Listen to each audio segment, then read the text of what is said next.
பார்க்க போறோங்கன்னா பிரிஞ்சி சாதம். வாங்க பிரிஞ்சி சாதம் எப்படி செய்யுதுன்னு பார்க்கலாம்.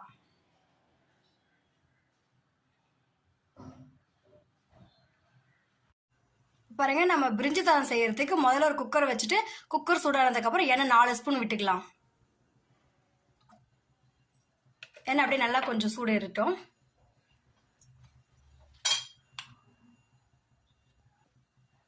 பார்த்தீங்கன்னா எண்ணெய் நல்லா சூடானதுக்கு அப்புறமா பிரிஞ்சி இலை, பட்டை, ஏலக்காய், சோம்பு, சீரகம், கிராம்பு, கடற்பாசி இதெல்லாம் போட்டு நல்லா பொரிய விட்டுக்கலாம்.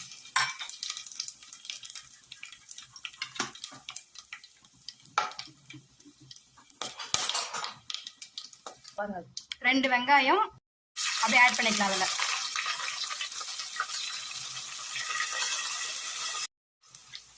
இப்ப வெங்காயம் ஆட் பண்ணதும் பொன்னிறமா வதக்கிடலாம். இப்ப பாருங்க, நல்லா பொன்னிறமா வெங்காயம் வதங்கிருச்சு. அடுத்து நம்ம ஒரு கைப்பிடி அளவு புதினா போட்டுக்கலாம்.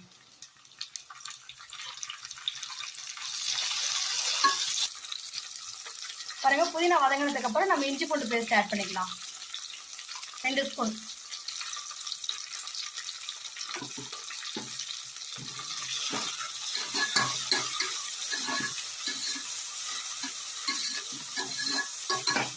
இஞ்சி பூண்டு பச்சை வாசம் போனதுக்கு அப்புறம் 3 தக்காளி ஆட் பண்ணிக்கலாம்.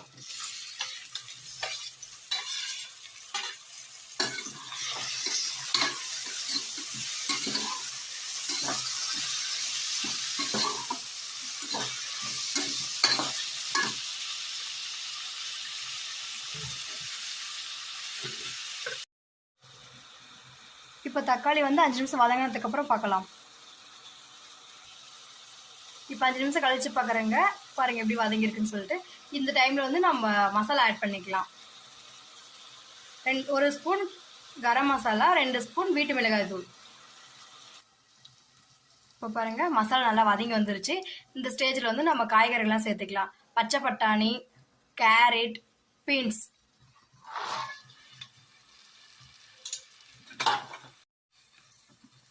அடுத்து பாருங்க, மீல் மேக்கர் நான் 10 நிமிஷம் தண்ணியில் ஊற வச்சிருக்கேன் உப்பு போட்டு.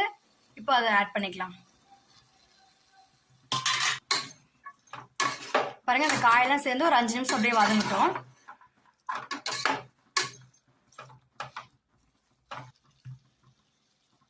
பாருங்க, காய் நல்லா வதங்கிருச்சு.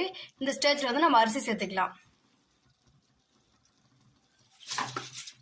நாங்கள் அரிசி நான் வீட்டில் இருக்கிற அரிசி எடுத்திருக்கேன்ப்பா. நீங்கள் இந்த அரிசி வீட்டில் இருக்கிற அரிசினாலும் ஓகே, இல்லைன்னா பிரியாணி அரிசி கூட வாங்கிக்கலாம். இப்போ அரிசி போட்டு ஒரு கலரிக்கலாம்.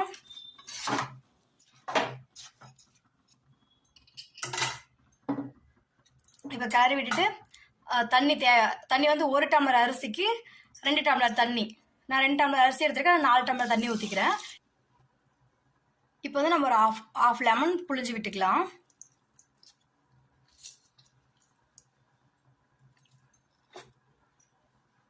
அப்படியே கொத்தமல்லி கறிவேப்பிலை போட்டுக்கலாம்.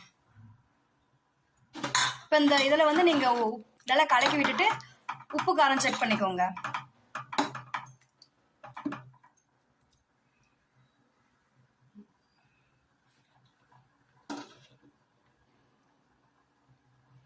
பாருங்க, குக்கர் மூடிட்டு இப்போ குக்கர் மூடி ஒரு விசில் விட்டுறலாம்.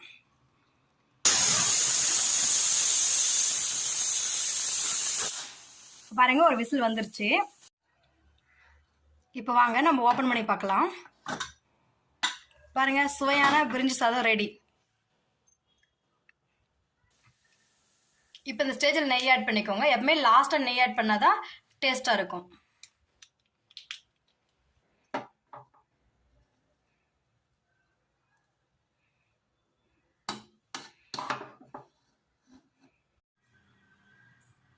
உங்கள் வீட்டில் செஞ்சு பாருங்க. உங்களுக்கு பிடிச்சிருந்தா லைக் பண்ணுங்க, ஷேர் பண்ணுங்க, கமெண்ட் பண்ணுங்க. மறக்காம நம்ம கிச்சனை சப்ஸ்கிரைப் பண்ணிடுங்க. Thank you friends. நெக்ஸ்ட் வீடியோல